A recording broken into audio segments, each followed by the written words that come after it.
Hello friends, आज हम लोग हरित क्रांति ग्रीन रिवॉल्यूशन का अध्ययन करेंगे। आइए देखते हैं ग्रीन रिवॉल्यूशन है क्या। देखिए, हरित क्रांति का अर्थ होता है कृषि के क्षेत्र में चमत्कारिक परिवर्तन लाना। कृषि के क्षेत्र में एक ऐसी क्रांति लाना जिससे फसलों के उत्पादन में, पैदावार में काफ़ी तेज़ी से वृद्धि हो।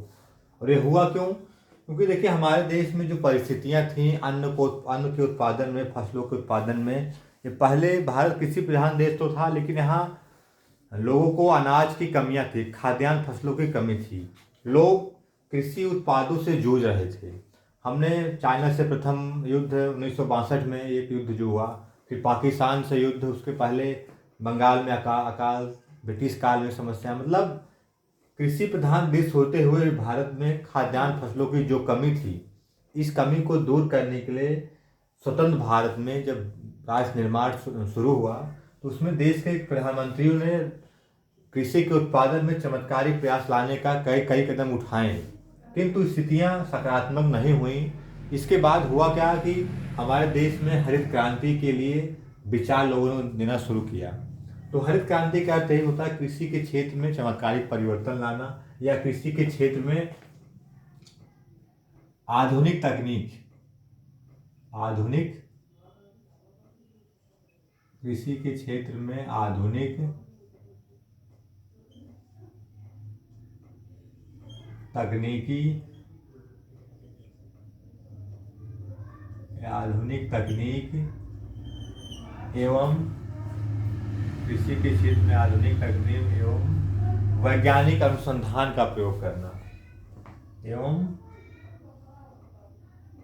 वैज्ञानिक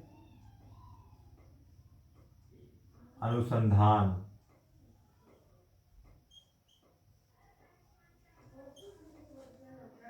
वैज्ञानिक अनुसंधान को अपनाना। कृषि के क्षेत्र में आधुनिक तकनीक और वैज्ञानिक अनुसंधान को अपनाना, यह हरित क्रांति है। देखिए, हरित क्रांति में एक शब्द पर आए, इस शब्द का सर्वप्रथम प्रयोग, इस शब्द का सर्वप्रथम प्रतिपादक किसने किया? तो विलियम गार्ड नामक व्यक्ति ने हरित क्रांति शब्द का सर्वप्रथम प्रयोग किया, यह शब्द दिया, विलियम गार्ड। विश्व में हरित क्रांति की अगर हम बात करें तो विश्व में हरित क्रांति की शुरुआत 1960 में लगभग हुई है, और ये मैक्सिको से हुई थी। मैक्सिको से हरित क्रांति की जो है शुरुआत हुई थी। पूरे दुनिया में हरित क्रांति के जनक नार्मन बोरलाग साहब कहे जाते हैं। नार्मन बोरलाग, ये संसार में हरित क्रांति के जनक कहे जाते हैं, नार्मन बोरलाग।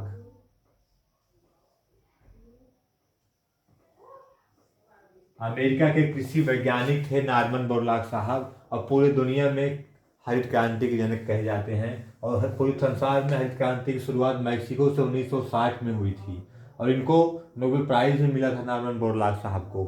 अगर हम अपने देश भारत में हरित क्रांति पर आए तो भारत में हरित क्रांति 1966 से 67 तक प्रारंभ हुआ, और इस हरित क्रांति के जनक एम.एस.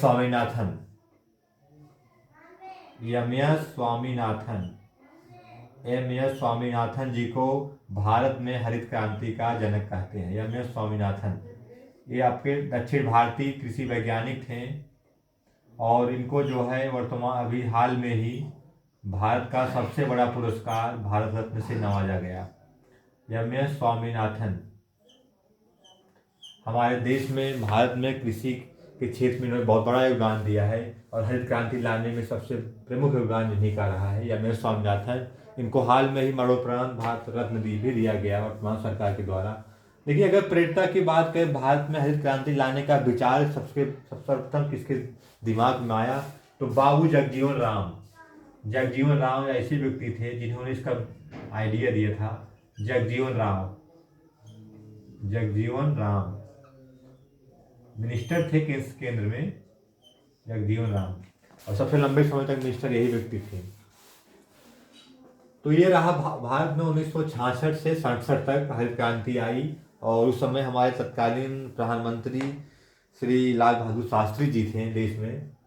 अगर प्रभाव की बात करें तो सर्वाधिक प्रभाव किस फसलों पर हुआ हरित क्रांति का, तो सर्वाधिक प्रभाव गेहूं और चावल पर हुआ। लेकिन सबसे ज़्यादा गेहूं पर हुआ, तो हम गेहूं को ही मानते हैं। गेहूं के क्षेत्र में बहुत बड़ा परिवर्तन हुआ, देश में गेहूं की फसलों पर एक बड़ा परिवर्तन हुआ।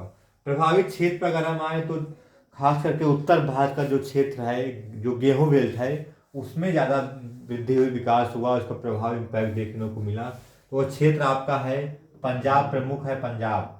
भारत में प्रति हेक्टेयर गेहूं के उत्पादन में भी पंजाब आगे, उत्तर प्रदेश से भी आगे है प्रति हेक्टेयर। पंजाब, हरियाणा,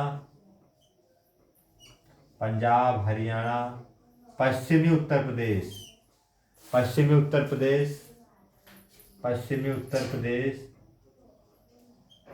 पश्चिमी उत्तर प्रदेश, मध्य प्रदेश, बिहार का भी कुछ सेक्टर है, और उसके अलावा आंध्र प्रदेश का थोड़ा क्षेत्र है। तो ये क्षेत्र जो है खास करके उत्तरी भारत, जो कि हरित क्रांति से काफी प्रभावित हुआ, उत्तरी भारत, क्योंकि हरित क्रांति का प्रभाव दक्षिण भारत में कम देखने को मिला, उत्तर भारत में इसका प्रभाव ज़्यादा देखने को मिला, इसलिए हम कह सकते हैं इसका प्रभाव उत्तर भारत में अधिक रहा। अगर इसकी विशेषताओं पर आए तो हरित क्रांति की जो विशेषताएं हैं, देखिए, अधिक उपज के बीज, ऐसे बीजों का प्रयोग किया जाए जिसकी पैदावार, प्रोडक्शन रेट हाई थी, उच्च थी। नेक्स्ट, रासायनिक उर्वरकों का अत्यधिक प्रयोग। हरित क्रांति में ये पॉलिसी थी कि इसमें रासायनिक केमिकल फर्टिलाइजर्स का प्रयोग अधिक से अधिक किया जाए। नेक्स्ट, फसलों के क्षेत्रफल और उपज में वृद्धि। हमारे देश में हरित क्रांति के पहले जो खेत जोत में नहीं थे, जुताई में नहीं थे, उनको जोत में लाना था। इसके अलावा कितने बंजर, ऊसर, तमाम ऐसे क्षेत्र जिनकी जुताई नहीं होती थी, ऐसे क्षेत्रों को जोत में सम्मिलित करना, यह भी एक बड़ी अचीवमेंट थी, बड़ी उपलब्धि थी हरित क्रांति की। यहाँ तक कि शास्त्री जी ने अपने प्रधानमंत्री आवास में भी फसलों को लगाना शुरू कर दिया। नेक्स्ट है किसानों की आय में वृद्धि। किसानों की इनकम स्रोत, आय में वृद्धि करना भी इसका एक प्रमुख उत्पादन था।